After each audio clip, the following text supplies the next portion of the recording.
think anglers all over the world, they do perceive us carp anglers as a bit of a funny bunch. And you can kind of see why.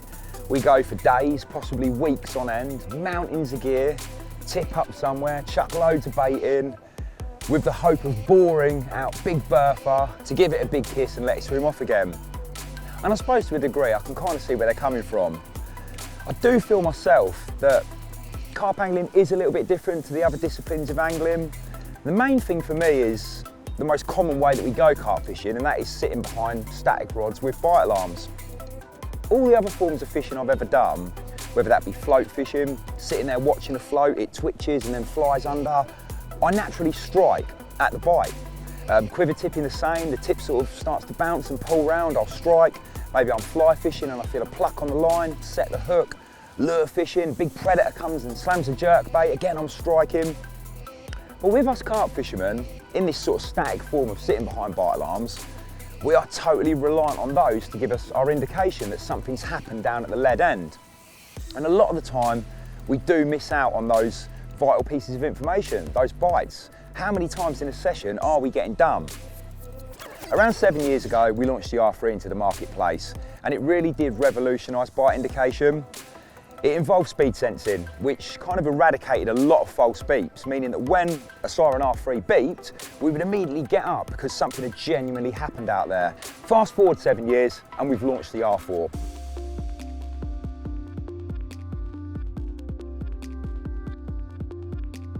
The R3's gone nowhere, it's still in the range. It's a fantastic product, but that 7-year period allowed us to now bring the R4s into the marketplace.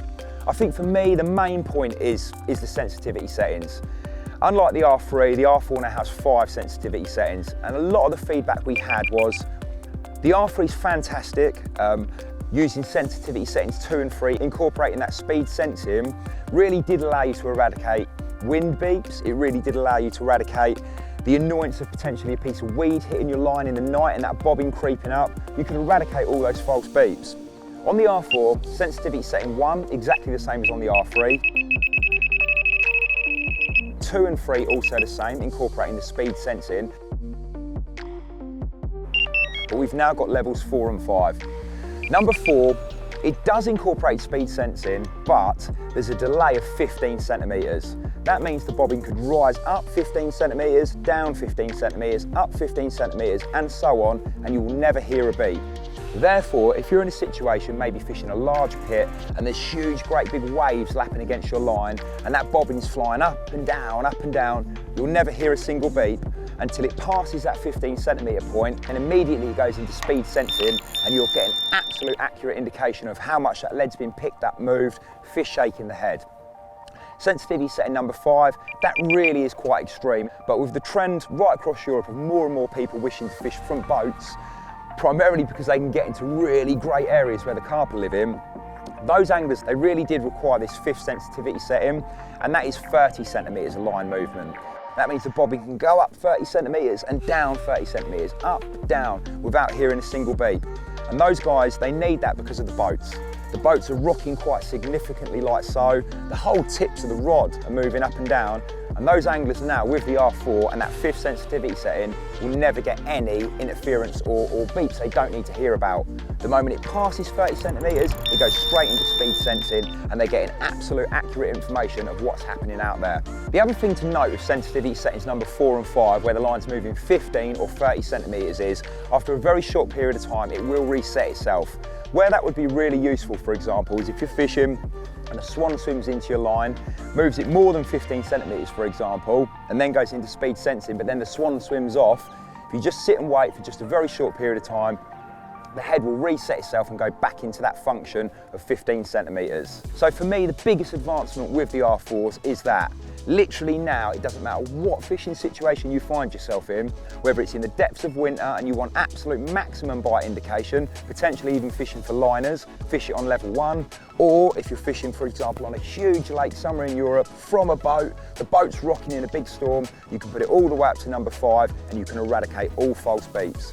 Another brand new and unique function for the R4 is drift mode. It works in conjunctions with settings 2, 3, 4 and 5, which are the speed sensing settings.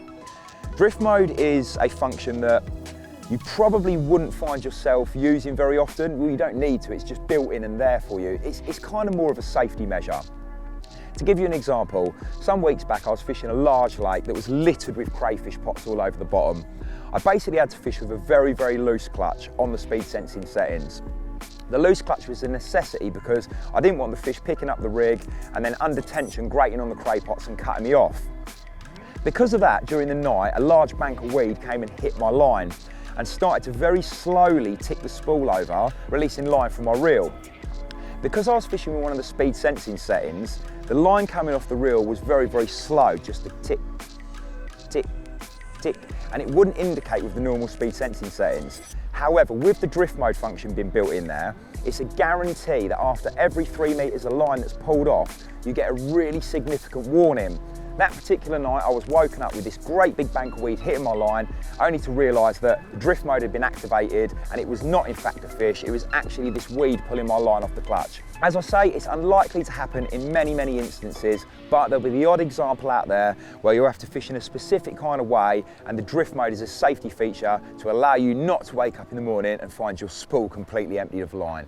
One of the first noticeable differences between the R3s and the R4s is the LEDs. First of all, the actual shape of the LEDs, they're not off the shelf. We've specifically moulded and designed them so they wrap around the case more, which means it doesn't matter which side of the rod you're sitting on, you get a much more clear line of sight of the LED once it's flashing. Previously, we only made one of the LEDs pulse. On the R4 system, now both LEDs pulse. But the bigger thing regarding the LEDs is you can now change the colours on your heads. There's 5 different colour options available in 2 different brightnesses. Now, I thought to myself, I don't really need that function, I always fish them on blue. However, having tested the product now for 2 years, I really would be lost without this function. What it's allowed me to do is, maybe for example a zig rig or the washing line tactic, I'll fish those rods on red LEDs, which means if I'm in a deep sleep at night and I wake up to a couple of beeps and look and there's a big pulsing red LED, I am out of that hide and I'm on that rod, because 9 times out of 10 something's happened. You can also use it to, for example, mark left and right. I'll often, my right hand rod make that red, but really the option's yours. It basically gives you a lot of flexibility to chop and change the colour, whether that's just for personal preference, red, white and blue for example, or whether you actually want to use the ability to change those LEDs to aid your indication. Sticking on the theme of the LEDs, with the R3 system, we did have a function where you could mute the head, which was a really useful feature when you were fishing somewhere busy and you didn't want to disturb other anglers while you were setting your bobbin. On the R4s, there's now 4 different settings. The standard setting where you've got LEDs and sound, or you can just have sound but no LEDs, or you can have just LEDs but no sound.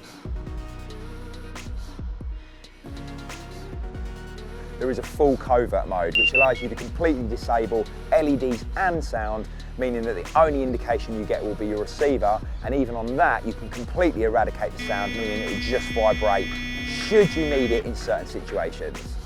Another new setting that wasn't found on the R3s is the drop back tone. It's a double beat differentiation tone and it is incredibly useful.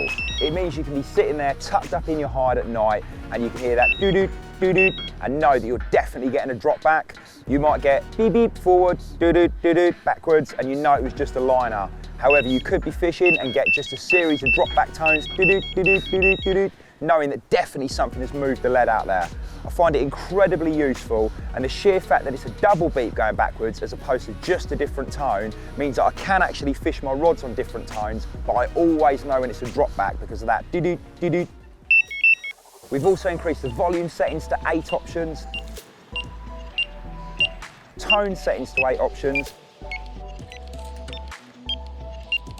We've changed the battery types from the CR2s to straight AAAs in the head now, meaning 24/7, 365 days of the year, you'll be able to easily get batteries. We've also changed the receiver to rechargeable USB-C. You get a low battery warning when it's running down, so you can chuck it onto your power pack or maybe recharge it on the way home. The range on the receiver is noticeably better. I'm not suggesting you fish 200, 300, 400 meters away from your rod, but punching through dense vegetation or potentially even stone and rock. The LED colours on your head and your tones are directly replicated to your receiver. We've developed a brand new dedicated range of swingers and bobbins, working off an MMCX adapter that fits directly into the port on the front of your head. The really unique thing here is there is no drain on battery. There are a number of illuminated bobbin systems on the market, but they do significantly drain batteries. I remember once being out in Italy, looking at loads of anglers fishing with illuminated bobbins, but none of them actually had them plugged into their bite alarms, and that is because they're constantly drawing power, draining basically the head's batteries. Our system doesn't. It's only when you get a direct indication on the bite alarm itself is any power drawn into either the swinger or the bobbin head, meaning the battery life in your head really does last for a phenomenal period of time. On this point, if you don't want to use one of the dedicated illuminated swingers or bobbins, we do supply the heads with an MMCX adapter that will allow you to fish with any bobbin system you choose. I think finally, the last kind of main big difference between the R3s and the R4s is the fact that there is a third LED, and you wouldn't notice it unless you went around the back and looked at the reverse of the alarm. Yes, it's on the back, and you might think to yourself, why have they put an LED there? Again, lots of feedback from the likes of Mark Vusen, Samir, and the other guys out there doing it regularly in Europe is they wanted a system that would allow them to return to bank after maybe placing a rod or playing a fish safely without getting caught up in other lines. When I say safety, I'm not talking about angler safety, but this particular function could save your night. Let me give you an example. You go out in the lake playing a fish or to replace a rod. You're out there, it's dark, maybe the fog or the mist starts to lift off the lake and you start to become slightly disorientated. Before leaving, you forgot to turn on a bivvy light or a head torch, and you're out there now and you've got no idea where your swim is. This new system on the bank, should you take your receiver with you, allows you with one push of a button to activate the reverse LED and it will start flashing.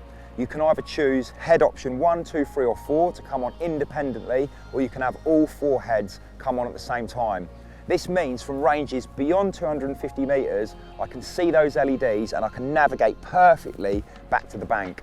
If I'm placing a rod, this will allow me to get a really straight line going back to the bank, or potentially if I'm fishing my rods very close together, I'm not going to get the prop of the engine caught up around one of my lines. This could literally ruin a session. If you've not taken spare spools with you, or you've got spare braid on mono with you, you could literally empty a spool, and yeah, as much as it's not saving you, it could save your session.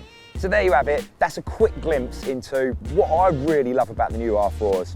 I've been using them for the last couple of years, as have plenty of other anglers. It's so nice that they're finally out. I hope you guys can see the virtues of them too. And when you get out there and get using them, they really will make a difference to your fishing. And I know this is a big statement because at the end of the day, it is a bite alarm, but I'm sure if you use them correctly, you will put more fish on the bank.